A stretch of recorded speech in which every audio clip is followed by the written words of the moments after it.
اور بعض لوگ یہ اعتراض بھی کریں کہ ایران نے ان کا نام بھی کیوں نہیں لے کے ان پر بھی حملے بند کیے جائیں، تو شاید اس پر ابھی امریکہ بالکل ہی آمادہ نہ ہو، لیکن امریکہ باقی جنگوں کو روکنے کے لیے تیار ہو سکتا ہے۔ کوئی بھی ریشنل تھنکنگ آدمی جو ہے امریکہ کا یا مغرب کا، وہ ان جنگ بندیوں کے لیے تیار ہوگا، کیونکہ اب اس میں، اب یہ جنگ صرف ایک قوم پرستی ہی کا معاملہ نہیں رہ گیا، بلکہ اس جنگ کے نتیجے میں جو پوری کی پوری دنیا جو ہے جس اکنامک کرائسس میں مبتلا ہو چکی ہے، وہ بہت خوفناک ہے۔ اگر یہ جنگ مزید ہوتی ہے یا نہیں، حالات معمول پر آتے ہیں اسٹریٹ آف ہرمز میں یا اس پورے ریجن میں، تو جو آئل کی سپلائی کی جو ڈسرپشن ہوئی ہے، اس کے نتیجے میں ایک ایسی اکنامک کرائسس آ رہا ہے جس کے بارے میں ورلڈ بینک نے یعنی سادہ الفاظ میں یہ خبردار کیا ہے کہ نہ صرف تیل کی وجہ سے قیمتیں بڑھ رہی ہیں، بلکہ اس کے نتیجے میں خاص طور پہ خوراک کی کمی آنے والی ہے، لوگ فاقوں پہ مجبور ہو جائیں گے، ایک قحط آنے والا ہے، کیونکہ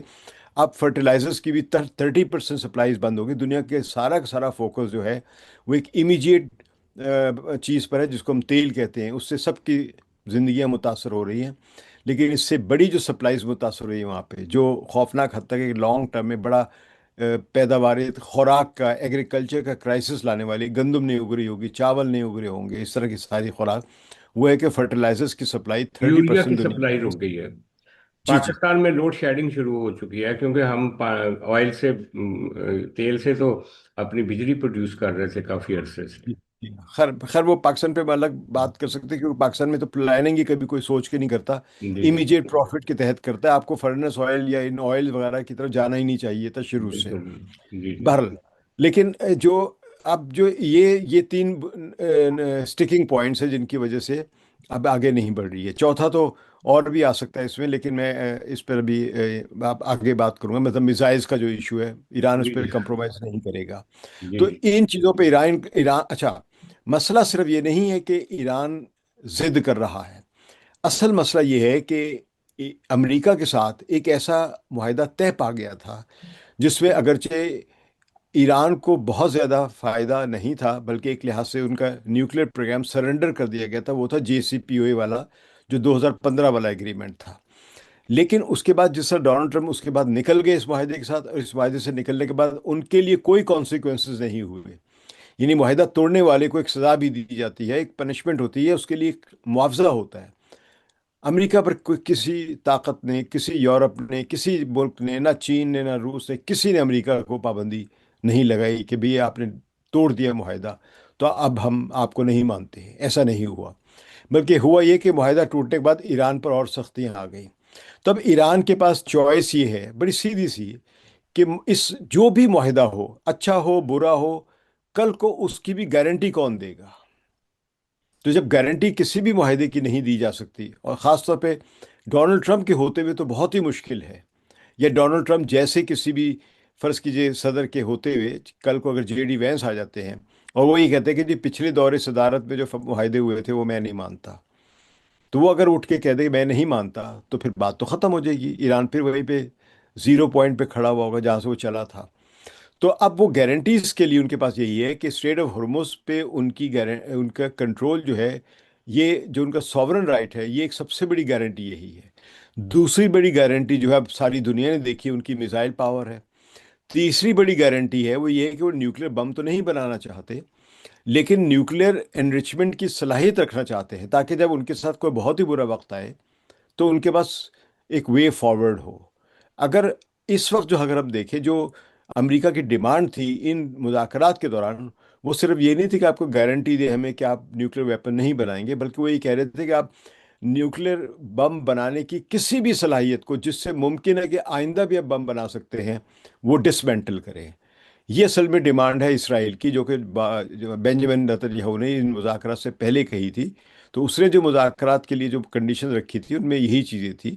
ایک اس وقت تو اسٹریٹ آف ہرمز کا ایشو بھی نہیں تھا، نہ ہی ریجنل الائز کا مسئلہ تھا، اس وقت یہی دو بڑے مسئلے تھے کہ ایک تو ایک میزائل کی رینج اس سے زیادہ نہیں ہونی چاہیے ایران کے پاس، دوسرا یہ تھا کہ نیوکلیر انریچمنٹ کی جتنا بھی سسٹم ہے ایران کے پاس، وہ سب کا سب ڈسمینٹل ہونا چاہیے، اس کے لفظ ہیں ڈسمینٹل، یعنی اس کو بالکل تباہ و برباد ہو جانا چاہیے۔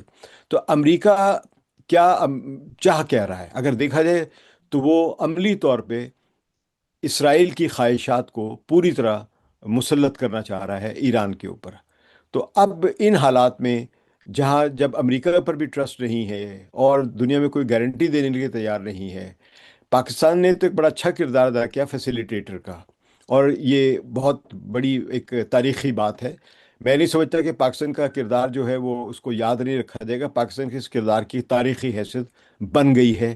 کوئی مانے نہ مانے یہ ایک الگ بحث ہے، لیکن تاریخی حیثیت یہ بن گئی ہے کہ دو بڑی مخالف قوتوں کو، یعنی اب ایران امریکہ کے مقابلے میں مخالف قوت تو اتنی بڑی نہیں ہے، کیونکہ سمجھے کہ 124واں حصہ ہے ڈیفنس بجٹ کا ایران کا جتنا کہ امریکہ کا ہے۔ امریکہ کے پاس اگر $1 ٹریلین کا ڈیفنس بجٹ، اگر total security and defence budget ملا کر دیکھا جائے تو امریکہ کا 1.5 ٹریلین ڈالرز بنتا ہے۔ یہ بہت بڑا بجٹ ہے، اتنا چین، روس، انڈیا اور دو چار اور جاپان اور جو بھی فرانس یا برطانیہ، ان سب کے بجٹ ملا کے بھی رکھ لیں تو یہ بھی امریکہ کے بجٹ کے برابر نہیں ہے۔